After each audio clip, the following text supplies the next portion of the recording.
These are human beings. This is a child that was burnt to ashes. This is another one. This is number 2.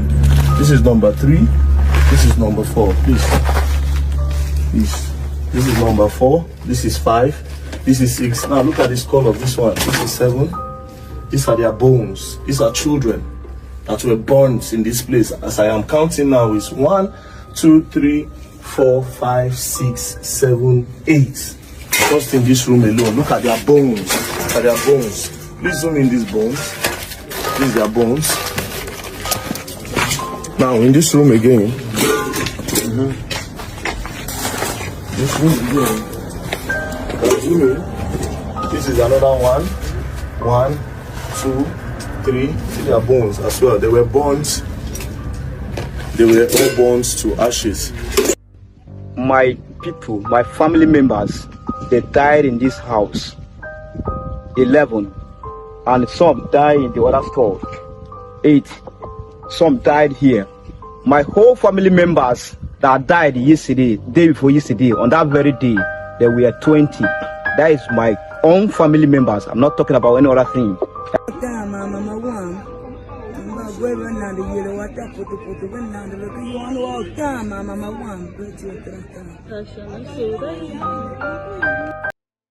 Yelewata, the night the earth wept.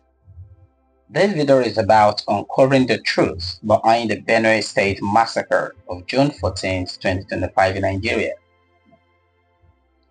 Dear listeners, what you're about to hear is not fiction. This is not just another breaking news headline. This is the voice of a land that was silenced, a cry from the ashes of Yelwata in Benue State, Nigeria, where, on the dark night of June 14, 2025, over 200 innocent souls, children, mothers, farmers, were slaughtered or burned alive, and the world almost didn't hear it. But today we speak, today we remember, and today we expose the truth, what really happened in Yelwata. It began like every other night. Flickering lanterns, the soft hum of insects, children tucked into the raffia beds, rice bands safely stocked for the rainy season. Yelwata was asleep. But around 10 p.m., death came, riding on motorcycles. The assailants, heavily armed, organized and heartless, swept into the community like a storm of vengeance.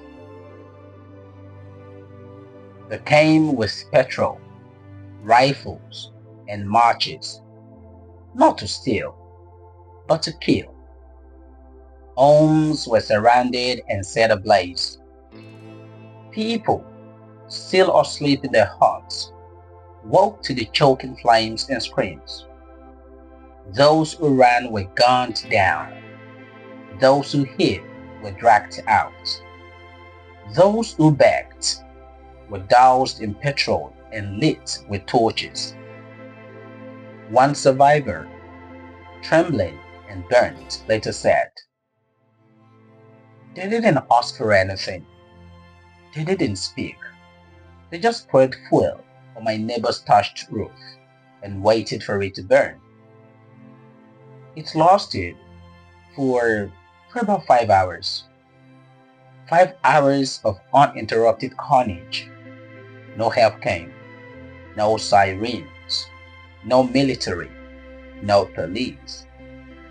By the time dawn broke, over 200 villagers, mostly women, children, and elderly farmers were dead. The air smelled of charred flesh and blood. The earth had been baptized in fire. And what was the aftermath? It was filled with silence. The entire community of Yelwata was reduced to ash. Food banks were gone. Rice parties, yam stores, and grain huts were turned into cemeteries. There were no houses left to return to. Even the trees stood in silent witness, blackened by smoke. But as survivors wept and gathered charred bodies with trembling hands, the rest of Nigeria slept. Mainstream media said only 45 were killed. 45. That was the official number published by news channels. The figures spoon-fed by officials too ashamed or too complicit to admit the truth. And yet, the bodies, the cries, the ashes, they were undeniable. But there was the man who told the truth. Just one man. An ordinary citizen. Now listen closely, because here's where the story changes. While the nation stayed silent, one man, an ordinary Nigerian citizen, decided to act. His name is Very Dark Man, known as VDM on social media, a digital crusader, a voice that cannot be bought, and a man who did what government and media refused to do. In less than 24 hours, BDM left the comfort of his home in Abuja. He drove down alone to Yelwata, determined to witness the truth for himself. And he did. He stood on the blood-soaked soil. He filmed the burned bodies, the still smoking hearts, the children half burnt, frozen in final screams. VDM spoke to the mothers who lost every child in one night. He showed the world what happened, unfiltered. His video reached millions, and for the first time, Nigerians believed the story, not because government said so, but because VDM said it. But there was a betrayal from above. Now pause. Ask yourself, where was the government? Well, the governor of Benue waited 3 full days before releasing a dry, detached statement.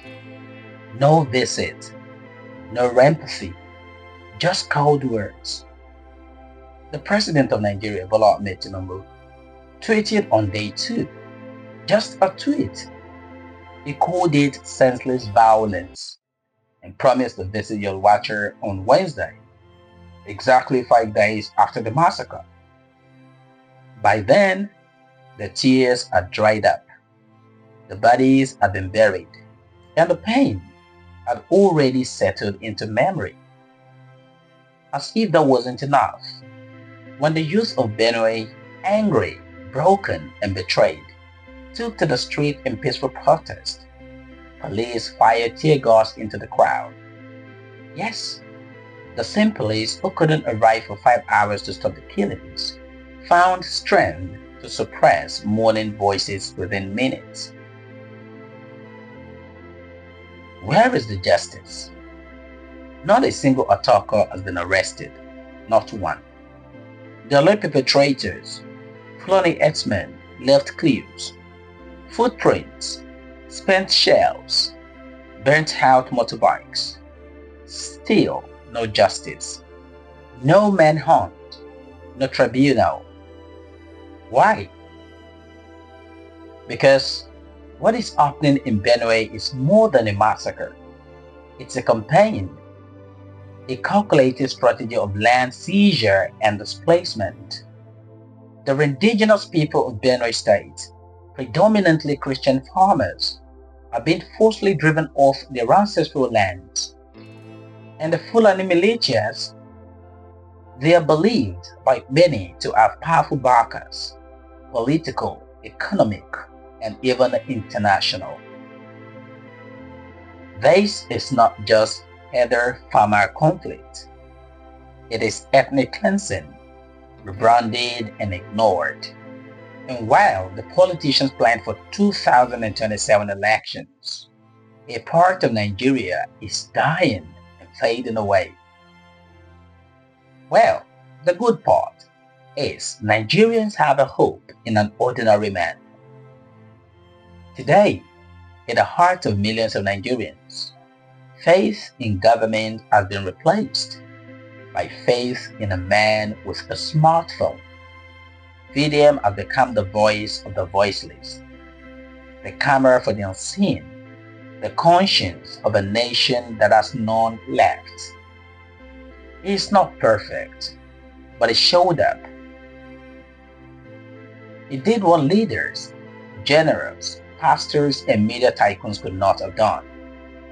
It cared.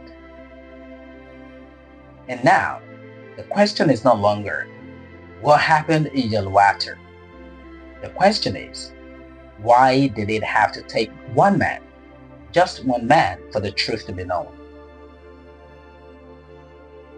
Yelwata may be silent now, but its ashes speak. Its soil remembers, and the heavens have not forgotten.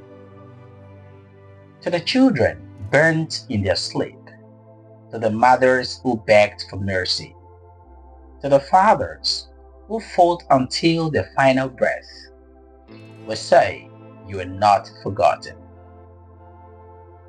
Let this story, let this truth be a flame that no tear can quench. Let it be a reminder that silence in the face of oppression, in the face of adversity, in the face of a carnage is complicity. And that in a nation where leaders abandon their people, it is the ordinary voice that must arise. May justice rise like the sun. May peace return to the soil of Benue. May Nigeria, the giant of Africa, awaken.